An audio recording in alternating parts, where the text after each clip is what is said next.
Okay, we're going to continue on in our Father's Word.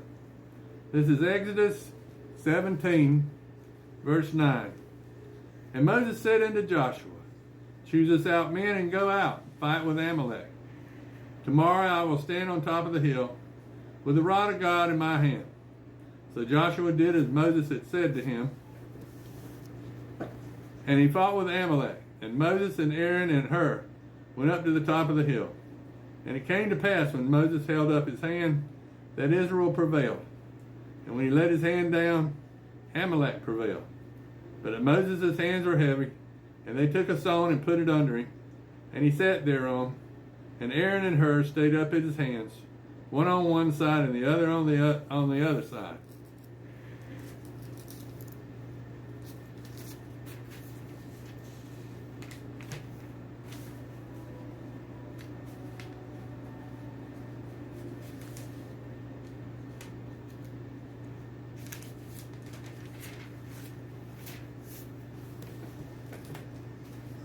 And his hands were steady until the going down of the sun.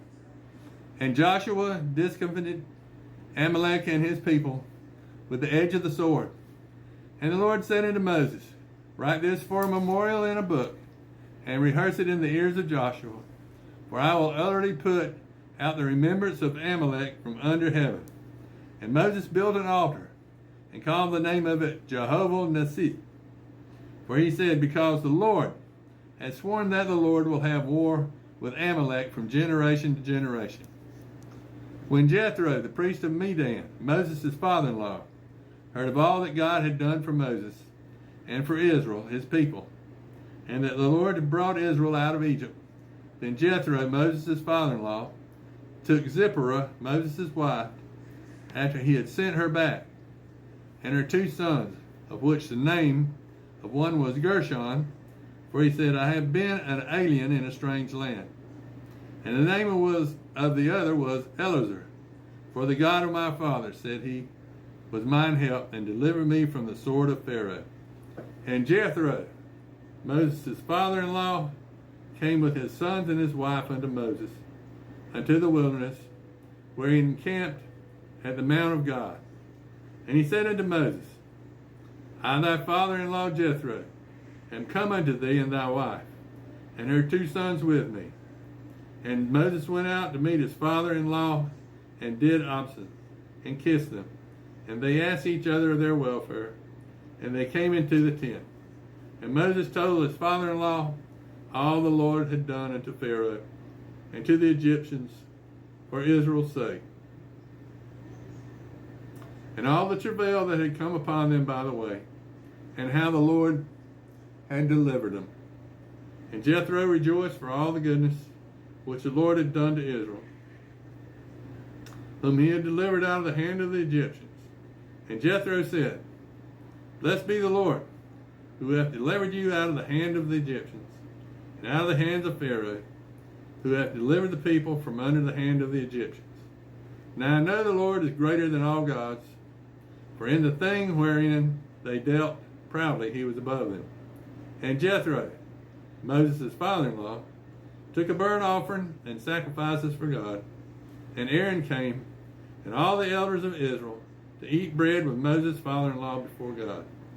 And it came to pass on the morrow that Moses sat to judge the people, and the people stood by Moses from the morning until the evening.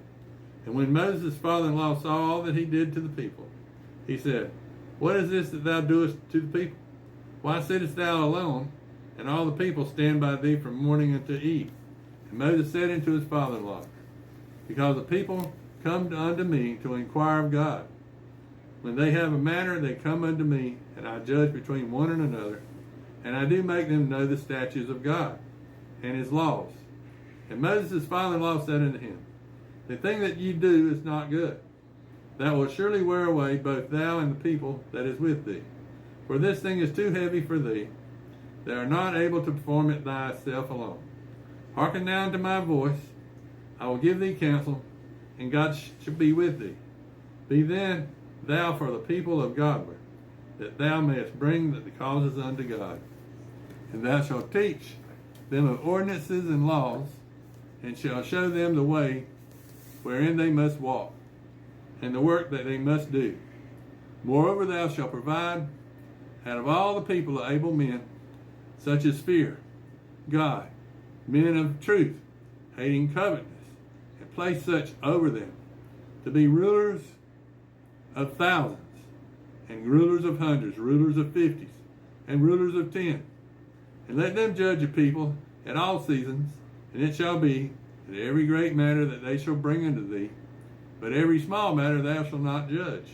So shall it be easier for thyself, and they shall bear the burden with thee. If thou shalt do this thing, and God command thee so, then thou shalt be able to endure. And all the people shall also go to their place in peace. So Moses hearkened to the voice of his father-in-law, and did all that he had said. And Moses chose able men out of all Israel, made him heads over the people, rulers of thousands, rulers of hundreds, rulers of 50, and rulers of 10. And they judged the people at all seasons. And the hard causes they brought unto Moses, but every small matter they judged themselves. And Moses let his father-in-law depart, and he went his way into his own land. In the 3rd month, when the children of Israel were gone forth out of the land of Egypt, the same day came that they into the wilderness of Sinai. For they were departed from Rephidim, and were come to the desert of Sinai, and had pitched in the wilderness, and there Israel camped before the mountain. And Moses went up unto God. The Lord called him out of the mountain, saying, Thus shalt thou go, say to the house of Jacob, and tell the children of Israel, I have seen what I did unto the Egyptians, and how I bare you on eagle wings, and brought you unto myself. Now therefore, if you will obey my voice, indeed, and keep my covenant, then ye shall be a particular treasure unto me, above all people. For all the earth is mine, and ye shall be unto me a kingdom of priests, and a holy nation. These are the words which thou shalt speak unto the children of Israel. And Moses came and called for the elders of the people, and laid before their faces all these words which the Lord commanded him. And all the people answered together, and said, All that the Lord has spoken, we will do. And Moses returned the words of the people unto the Lord. And the Lord said unto Moses, Lo, I come unto thee in a thick cloud, that the people may hear when I speak with thee, and believe thee forever. And Moses told the words of the people unto the Lord. And the Lord said unto Moses, Go unto the people, and sanctify them today and tomorrow, and let them wash their clothes, and be ready against the 3rd day. For the 3rd day the Lord will come down in the sight of all people upon Sinai. And thou shalt set bounds unto the people round about, saying, Take heed to yourselves, that ye go not up on the mount, or touch the border of it. Whoever toucheth the mount shall be surely put to death. And there shall not be a hand touch it, but he shall surely be stoned, or shot through. Whatever it be, beast or men, it shall not live. When the trumpet soundeth long, they shall come up to the mount. And Moses went down from the mount unto the people, and sanctified the people, and they washed their clothes. And he said unto the people, Be ready against the 3rd day. Come not at your wives. And it came to pass on the 3rd day in the morning, that there were thunders and lightning, and a thick cloud upon the mount, and the voice of the trumpet exceedingly loud, so that all the people that was in the camp trembled. And Moses brought forth the people out of the camp to meet with God. And they stood at the neither part of the mount. And Mount Sinai was altogether on smoke, because the Lord descended upon it in fire. And the smoke thereof ascended as the smoke of a furnace. And the whole mount quaked greatly.